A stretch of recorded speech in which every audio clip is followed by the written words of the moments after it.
4번 시간 하도록 하겠습니다. 35번부터 하도록 하겠습니다. 주택상환 사채에 관한 설명 틀린 거 찾도록 되어 있는데 답은 3번입니다. 등록사업자가 사채 발행하고자 하면 금융기관에 보증받도록 되어 있습니다. 등록사업자의 등록이 왔으더라도 보증 설정되어 있기 때문에 효력에는 영향 없습니다. 그래서 사채 유력 상실된다. 효력에 영향 없다라고 결론 나와야 됩니다. 1번 등록사업자는 보증받아야 된다는 것 눈에 익혀놓으시고 2번 주택상환 사채는 상환이라 말쓰기 때문에 김영식 증권으로 발행하는 것이죠. 그래서 채권에 기록해야만 발행자 제3자에게 대항할 수 있습니다. 기록하지 않으면 대항할 수 없다. 끝에 없다 나왔다고 해서 얘 틀렸다 하시면 안 됩니다. 진짜 끝에 없다만 보고 답 체크하실 거 아니시죠? 예, 그거면 되십니다. 그리고 4번 그냥 건너치시고 5번 채권 발행하고자 한다면 사채 발행 계획 작성하여 국장의 승인 받아야 된다. 그래서 우리는 도시군 계획설 채권에 대해서는 따로 승인 받을 필요 없습니다. 도시상환 채권 발행하고자 한다면 지정권자 승인 받아야 되고 도시개발 채권을 시도의사가 발행하고자 한다면 행정안전부 장관의 승인 받아야 되며 주택상환사채 발행하고자 한다면 국장 승인 받아야 된다. 그리고 여기엔 다루지 않았지만 주택상환사채 상환기간은 3년 초과할 수 없습니다. 그 3년은 발행한 날부터 언제까지? 주택 공급 계약 체결일까지. 공급 계약 체결하게 되면 그때부터는 분양권, 입주자 지위에 해당되는 것으로서 양도할 수 있습니다. 공급 계약 체결 이전에 주택상환사채에 대해서는 거래 대상이다 아니다? 아니다. 그렇게 정리해 주셔야 됩니다. 그래서 35번은 답을 3번으로. 36번입니다. 주택 공급에 관한 설명으로 옳은 것 찾도록 되어 있습니다. 답은 4번입니다. 4번은 사용금사 후 매도 청구입니다. 사용금사 후 매도 청구 대상이 되는 것은 실소유자가 원래 소유자가 주택단지 전체 면적의 5% 미만이죠. 100분의 5 미만 소유권 회복한 때 사용금사 후 매도 청구할 수 있고 그리고 매도 청구와 관련된 의사표시는 소유권 회복한 날부터 2년 이내 송달되어야 된다. 그래서 5% 미만이라는 말과 2년 이내 송달할 것 그 두 가지 기억해 주시는 게 필요합니다. 4번 옳은 지문입니다. 1번입니다. 주택공사가 사업체로서 복리설에 입주자 모집하려는 경우 시군구청장의 승인 받아야 된다. 우리 주택법에서는 사업계획 승인 대상 주택을 건설했을 때 분양하게 되는데 그 분양을 주택공급이라 하고 주택이나 복리설에 입주자를 모집하고자 하면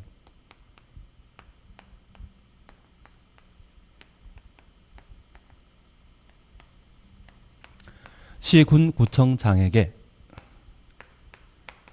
주택은 승인 받아야 되며 복리설은 신고하도록 되어 있습니다.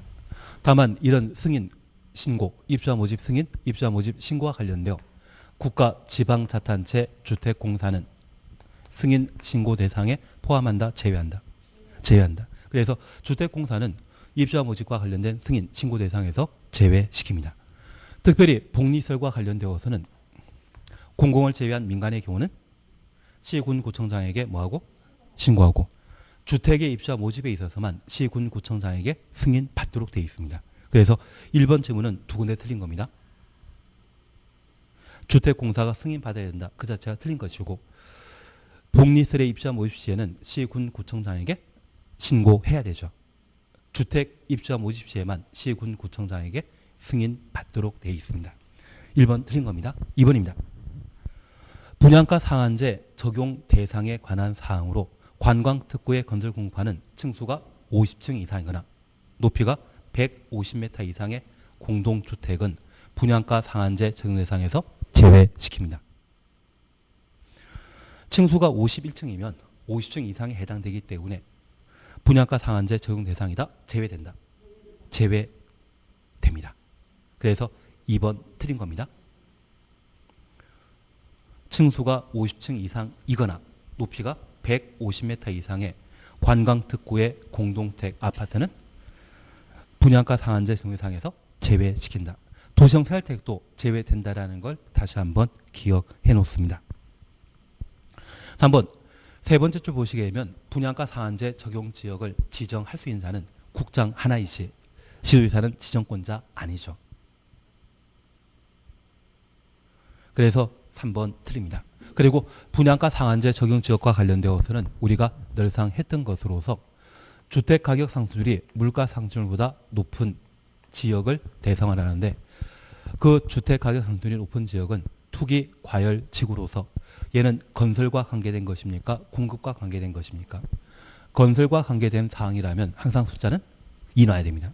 투기 과열 지구와 조정 대상 지역 중에 과열 지역의 경우는 공급과 관계된 사항으로 숫자 3이 나와야 됩니다. 그래서 투기 과열 지구로서 청이 5대1 초과 10대1 초과하는 지역은 분양가 상한제 적용 지역으로 지정할 수 있고 저 투기 과열 지구로서 최근 12개월간 주택 가격 상승률이 2배 초과한 지역이라고 하면 분양가 상한제 적용 지역이며 최근 3개월 사이에 주택 거래량 증가율이 20% 이상 늘어난 곳은 분양가 상한제 적용 지역으로 지정할 수 있다. 그래서 숫자 2 계속 나오는 것이 분양가 상한제 적용 지역의 지정 대상이 되게 됩니다. 반면 투기 과열 지구와 관련되어서는 직전월과 비교하여 주택 분양 계획이 얼마 이상 30% 이상 감소한 지역은 투기 과열 지구로 지정할 수 있고 청이 5대1 초과한 지역은 투기 과열 지구로 지정할 수 있습니다. 그리고 주택 보급률이 전국 평균 초과입니까? 이하입니까? 이하인 때 가격 상승할 수 있는 곳으로서 투기 과열 지구로 지정할 수 있었습니다. 그리고 조정 대상 지역 중에 과열 지역으로 지정할 수 있는 곳은 주택 가격 상승률이 물가 상승률의 1.3배 초과한 지역으로서 얘가 타이틀이죠. 청이 5대1 초과, 10대1 초과라는 말 기억나시고 분양권 거래량 증가율이 전년 동기 대비 얼마?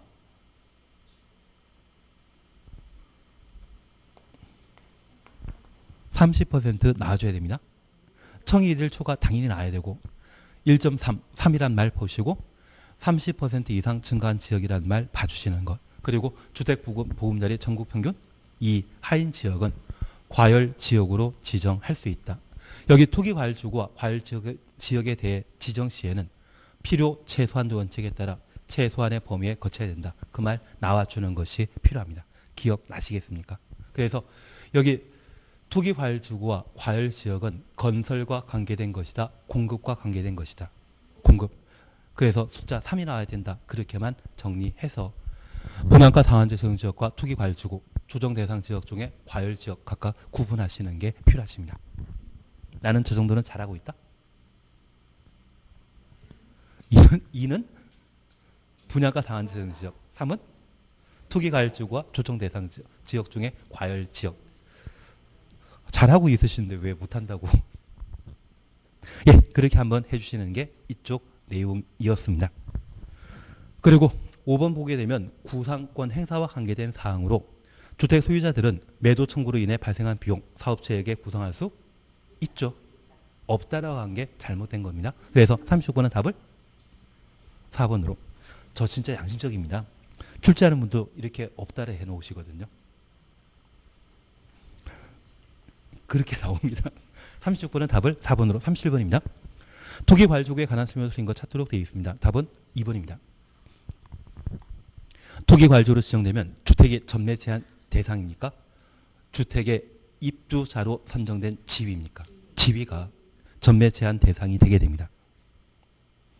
1번 투기 과열 지구는 국장과 시도지사가 지정할 수 있기 때문에 시도지사는 분양 계획이 지정보다 30% 이상 감소한 곳 투기 과열 지구로 지정할 수 있다. 맞습니다.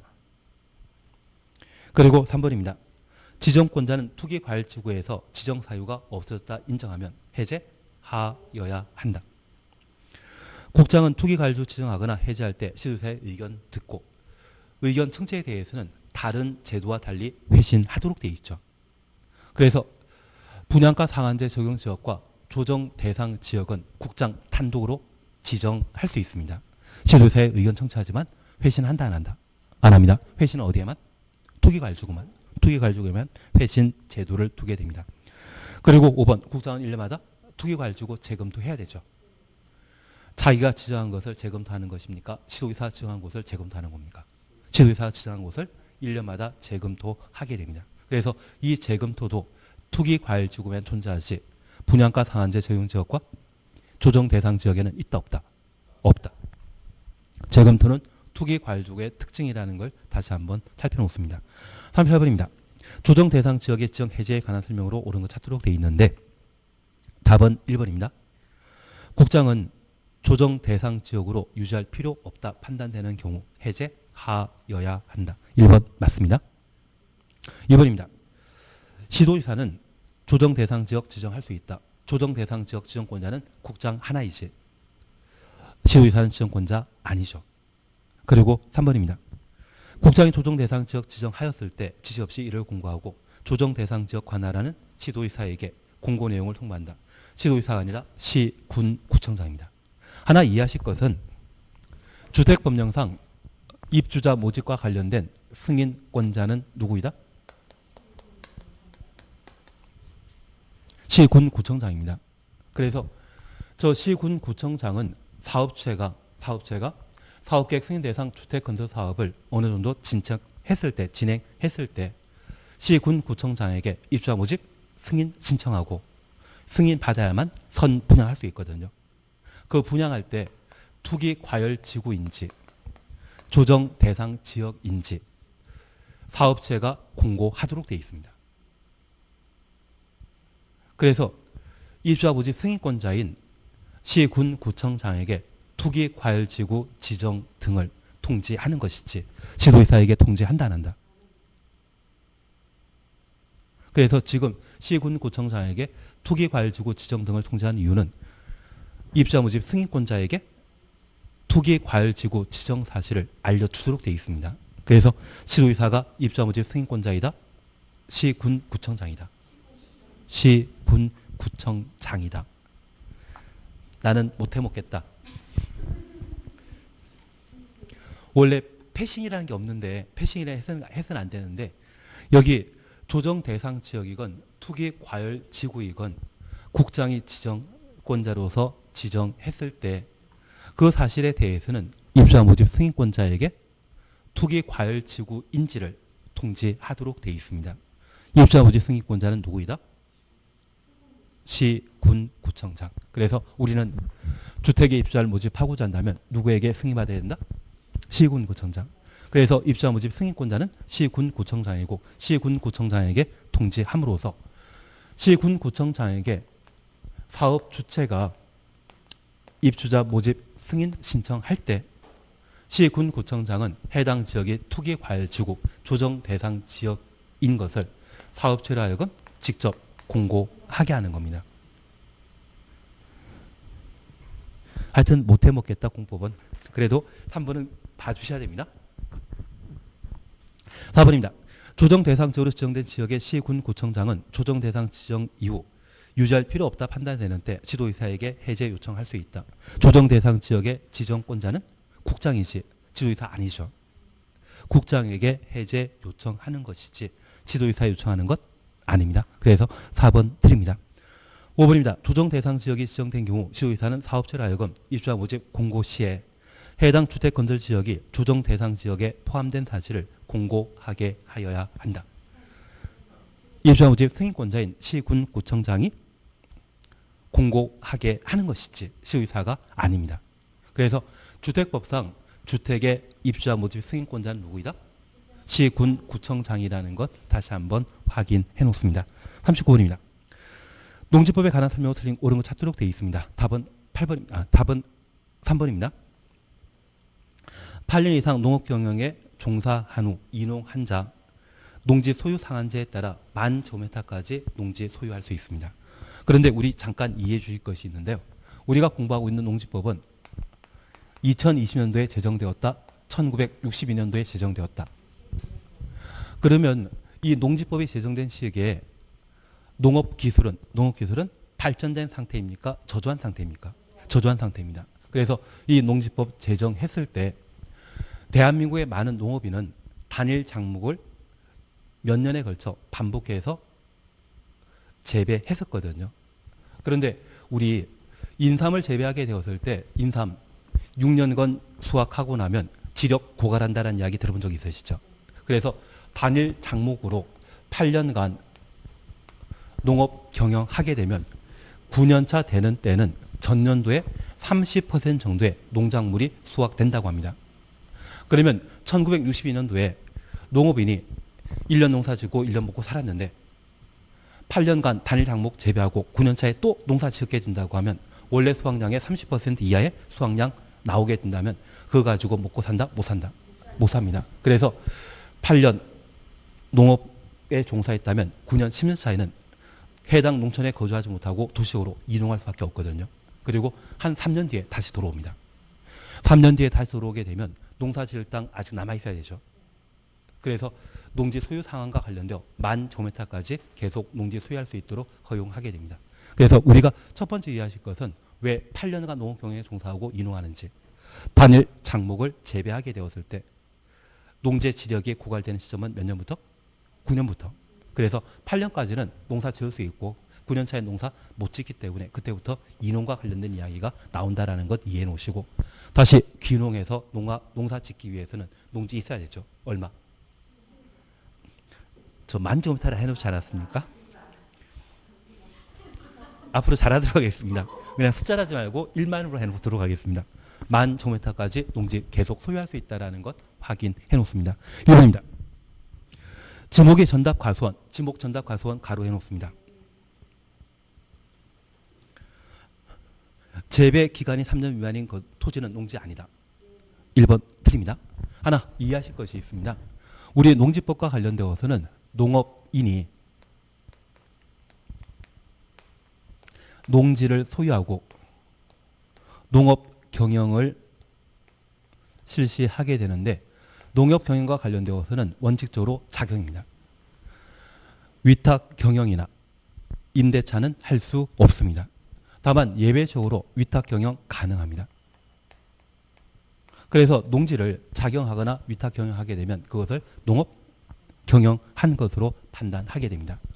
특별히 농업인과 관련되어서는 농업인이 농지를 소유하게 되면 농지 소유 관계를 기재하고 있는 공부가 있는데 걔를 농지원부라 표현합니다.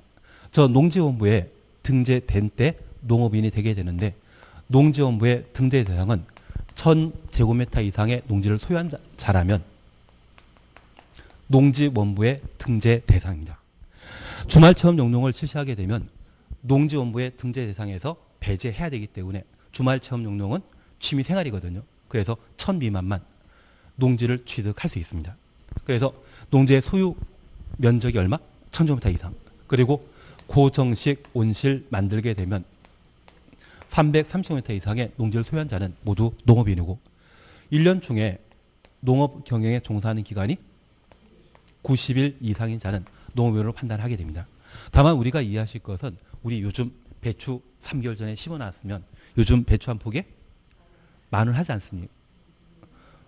8,000원. 비싸면 5,000원. 그래도 작년보다 참 비쌌던 것 같습니다. 그러면 그 배추 농사 수확하고자 한다면 3개월 정도의 시간 걸리거든요. 그래서 농업에 종사하는 기간이 1년에 90일 이상인 자는 모두 농업인이 되게 됩니다. 그리고 축산업에 종사하는 자도 농업인으로 판단하게 되는데 그 축산업과 관련되어 대가축의 경우는 2마리, 중가축의 경우는 10마리, 소가축의 경우는 100마리, 가금류의 경우는 1,000마리. 양봉하게 된다고 하면 10군 이상 축산업에 종사하는 자는 모두 농업인에 해당된다는 거 기억하시고, 우리 새끼 돼지 보기 위해서는 축산업에 종사하는 기간이 120일 이상인 자가 농업인에 해당된다는 것 구분해 놓습니다. 그리고 농업 경영을 통해 연간 농작물의 판매액이 120만 원 이상. 그런데 우리 가끔 농지를 임대하게 되면 농작물 임대료로 대신 받을 수 있거든요. 그걸 연간 120만 원 판매한 자는 농업인이다 아니다? 아닙니다. 작용하거나 위탁 경영을 통해 수확한 농산물을 연간 120만 이상 판매하게 되었을 때 농업인에 해당된다라는 것 파악해 놓습니다. 나는 농업인에 대한 구분 정리된 것이다. 되신 겁니다. 그러면 이런 농업인이 소유할 수 있는 농지는 지목이 전, 답, 과수원이면 농지에 해당되게 됩니다. 그런데 지목, 전답, 과수원에 잡종지나 지목대가 있거든요. 전답, 과수원 외 지목으로서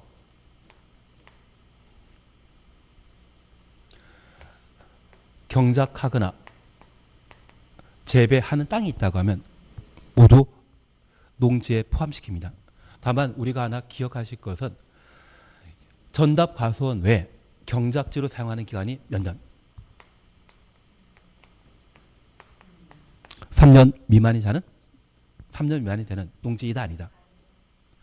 농지 적용 대상에서 제외시킵니다. 그래서 가끔 나랑 관계가 참 나쁜 사람이 텃밭 형태로 지목된 땅을 사용하는 경우 있거든요.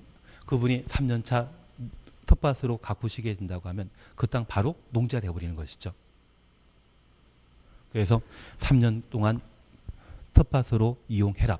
그렇게만 기도하시다 보면 그분 못 되는 상황을 우리가 볼 수 있습니다. 괜한 얘기 들었나 봅니다.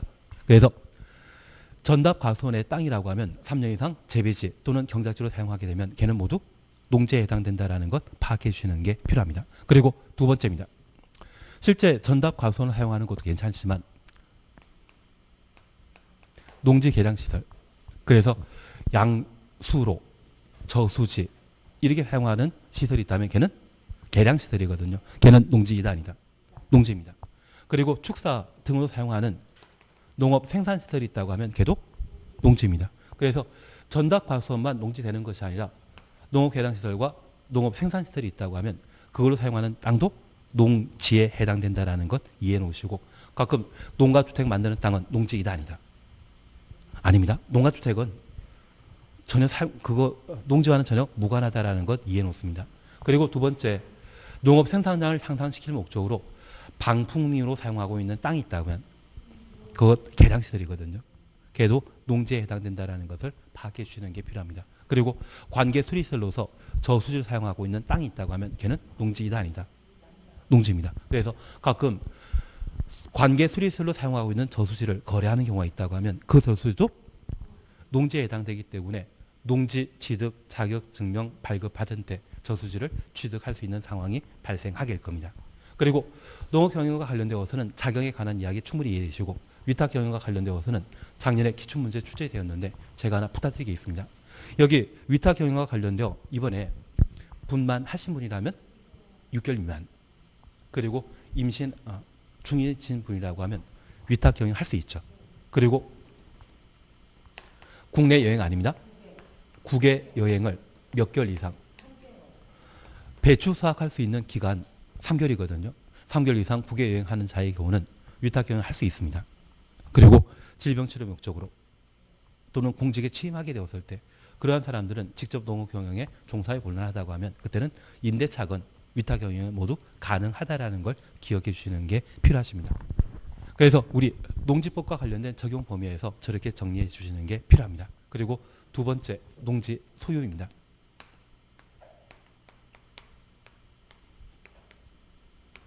농지법은 소유, 사용, 보전 세 가지 파트로 각각 구분하고 있는 것이 특징인데, 일단 2번을 봐주십니다. 상속으로 농지를 취득한 농업인은 10,000제곱미터까지만 소유할 수 있다. 농업인은 무제한 소유할 수 있습니다. 그래서 내가 농업인으로 한번 등재된다면 대한민국은 땅이 딱 두 가지입니다. 내가 산 땅과 내가 살 땅. 농업인만 된다고 하면, 자금만 받쳐준다고 하면 대한민국의 모든 농지를 내 이름으로 다 바꿀 수 있죠. 앞으로 돈 많이 벌자. 10억으로 만족하지 말자. 앞서 제가 주택법과 관련된 조합 업무를 대행할 수 있는데 법에는 자본금 5억, 개인의 경우는 자산평가액이 10억 이상인 자가 업무 대행자로 선정될 수 있다. 기억 나는데 한 이틀 안에 복습하자. 오늘 틀린 문제 있다면 꼭 이틀 안에 복습하셔야만 내용 깔끔하게 잘 하실 수 있을 겁니다. 그래서 농업인과 관련되어서는 농지 소유 상한 적용 대상이 아니라는 것 기억해 주시는 게 필요합니다. 그리고 이제 이걸 잠깐 보시는데 농지 소유 상한제를 위반한 자는 농지 처분 대상입니다. 농지 처분 기간은 1년. 1년 내 농지 처분하지 못한다고 하면 농지 처분 명령 대상이고 저 농지 처분 명령을 위반하게 되면 이행 강제금을 부과 징수하게 됩니다. 이행 강제금은 1년에 한 번만 토지 가격의 20% 부과 징수할 수 있다라는 것 기억해 놓습니다. 20%. 이게 공시가 아니라 토지 가격의 20%. 그리고 농지처분 명령 받은 자가 6개월 내 농지처분 하기 곤란한 경우라면 한국농어촌공사에 매수 청구할 수 있거든요. 농어촌공사에 매수 청구하게 되면 농어촌공사에서는 이 농지를 매수하고자 할 때 매수 가격은 공시가 기준으로 하고 시가가 공시가보다 더 싼 데 있습니다. 그때는 시가로. 그래서 농어촌공사에 매수 청구할 수 있는 자는 농지 소유 상한제를 위반한 자입니까? 처분 명령 대상자입니까? 처분 명령 대상자만 농어촌공사에 매수 청구할 수 있고요. 매수 청구하게 되었을 때 매수 가격 원칙적으로 공시가, 시가가 공시가 낮다고 하면 시가로 낮은 가격으로 구입 매수할 수 있다. 그렇게만 구분해 놓습니다. 빨리 끝내도록 하겠습니다. 그래서 2번, 3번은 농지 소유 상한제와 관계된 사항으로 다시 한번 정리해 주시는 게 필요합니다. 그리고 4번입니다. 농지 전용 협의 마친, 협의 동그라미 놓습니다. 농지 소유하는 경우 농지 취득 자격 증명 발급받아야 농지 취득할 수 있다. 증명 필요 없습니다. 여기 농지를 소유하고자 한다면 농지 취득 자격 증명을 필요로 하는데 농지 취득 자격 증명 대상에서 제외되는 것으로서 우리 취득이란 말 보게 되면 얘는 특정 승계이다, 포괄 승계이다.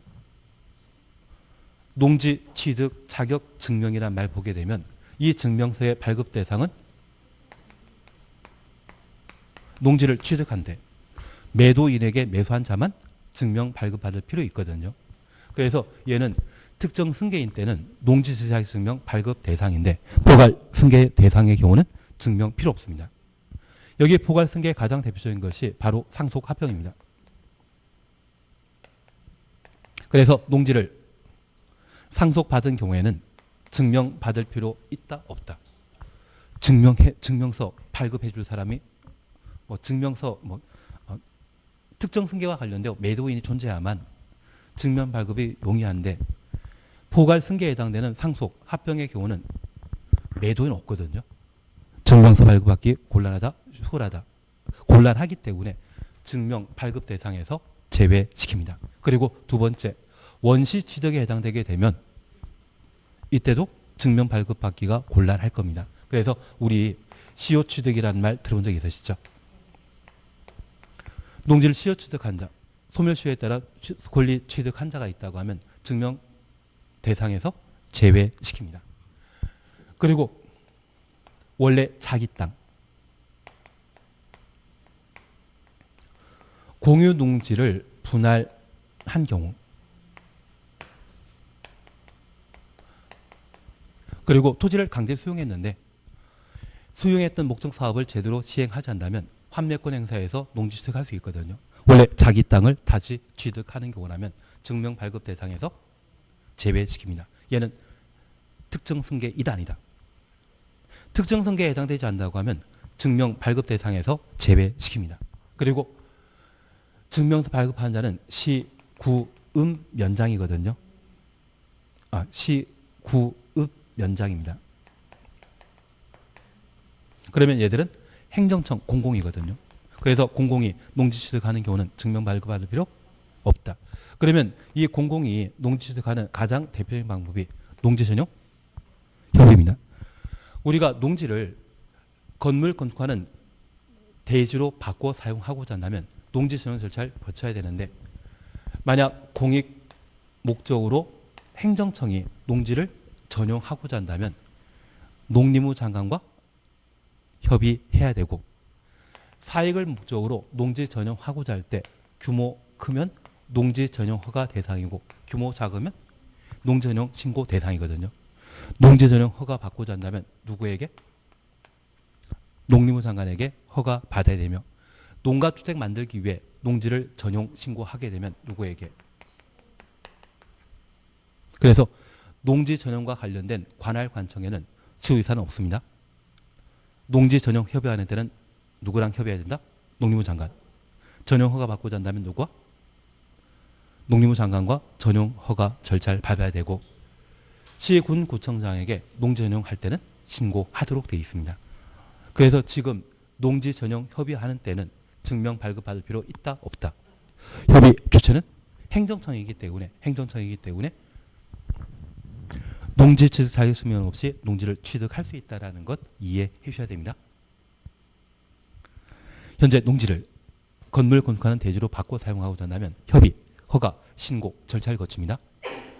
협의와 허가는 누구에게? 농림부 장관에게. 농지 전용 신고의 관할 관청은 시, 군, 구청장이다. 그렇게만 구분해 놓습니다. 그리고 마지막 제가 하나 부탁드릴 게 있는데, 농지 전용 발급 절차의 처리 기간은 4일입니다. 경영계획서 작성하지 않는 경우라면 2일입니다. 그래서 주말 체험 영농 목적으로 농지를 취득하는 경우에는 증명 발급은 필요하지만 경영계획서는 작성할 필요 없거든요.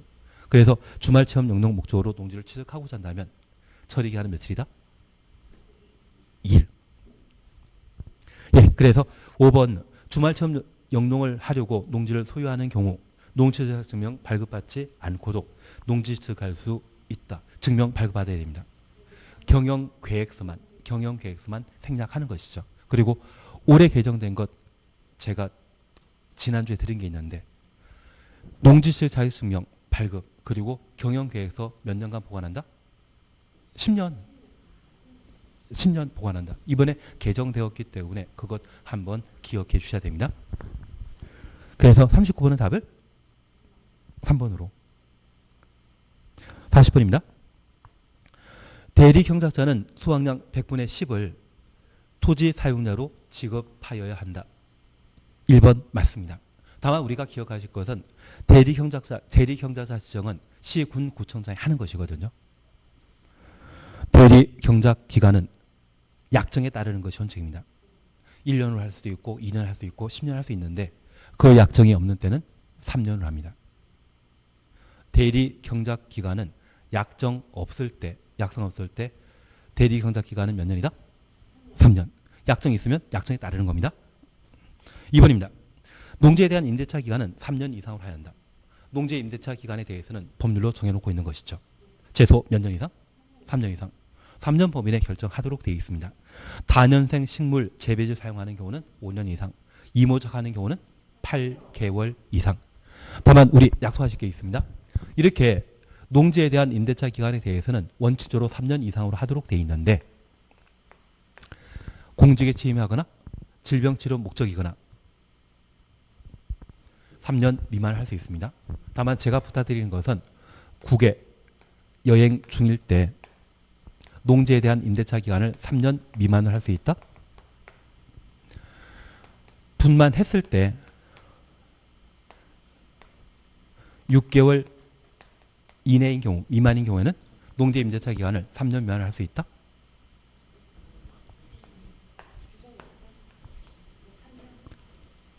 질병 치료할 때는 농지 임대차 기간을 3년 미만 할 수 있습니다. 공직에 취임했을 때 3년 미만 할 수 있는데, 국외 여행했을 때 농지에 대한 임대차 기간을 3년 미만 한다? 국외 여행했을 때 임대는 할 수 있습니다. 임대는 할 수 3개월 이상 국외 여행할 때 임대는 할 수 있는데 3년 미만이 아니라 3년 이상으로. 대신 이 두 가지 사유는 농지에 대한 임대차 기간을 3년 미만 할 수 있는 사유가 아니다. 그 지난주에 드린 게 있는데 나는 본 적이 있다? 훌륭하십니다. 그래서 지금 이번에 개정된 2번과 관련된 임대차 기간 눈에 익혀 놓으셔야 됩니다. 다년생 식물 몇 글자입니까? 5글자이기 때문에 임대차 기간은 5년 이상으로 한다. 그리고 3번 농지 전용 협의. 농지 보전 부담금 내야 됩니다. 그래서 행정청이라 할지라도 농지전용 협의 거쳐 농지를 전용하는 때 농지 보전 부담금 농림부 장관에게 내야 된다라는 것 확인해 놓습니다. 그리고 4번 처분 명령 받으면 처분 명령 추정했습니다. 한국농촌공사에 농지에 대한 매수 청구할 수 있죠. 처분 대상이었을 때 매수 청구 대상이 아니라 1년 내 처분하지 못했을 때 농지 처분 명령하고 그 명령 받은 자만 매수 청구할 수 있다는 것 확인했습니다. 매수 가격은 공시지가이죠. 그리고 5번입니다. 농지 전용하려는 자는 농지관리위원회 확인 거쳐 시도지사의 허가 받아야 된다.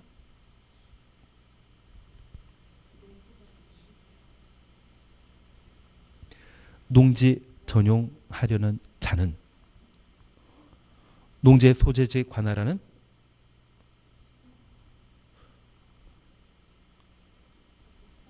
허가? 농지 전용 허가권자는 시도지사, 농지 전용 신고는 시군구청장.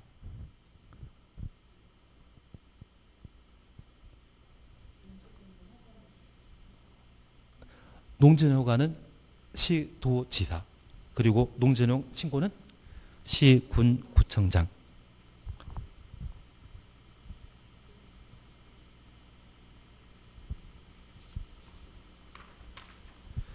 (5번) 해설 어떻게 되는가요? 요약집 문제집 있지 않으십니까? 저도 모른다.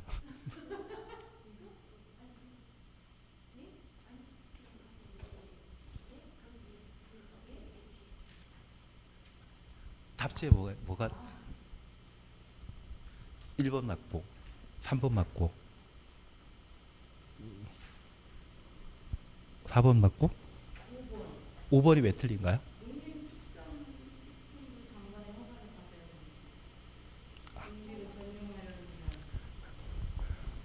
맞는데요.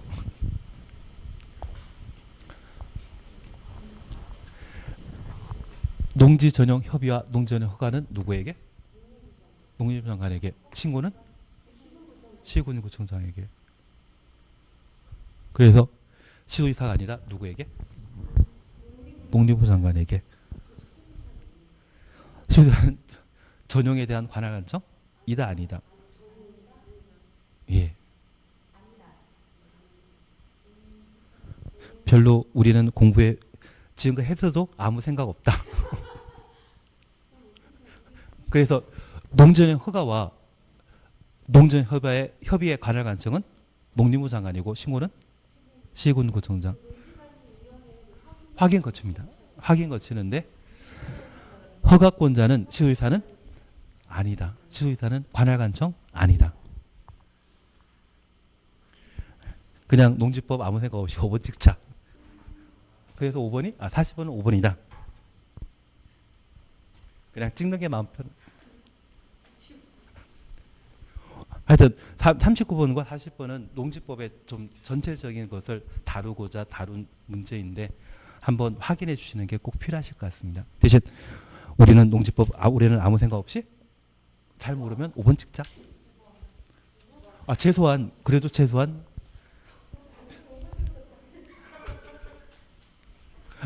예, 작년에 한 번이 2개 나와가지고 그게 15년 만에 3번째로 그렇게 나오더라고요. 오늘 여기까지 하도록 하겠습니다. 수고하셨습니다.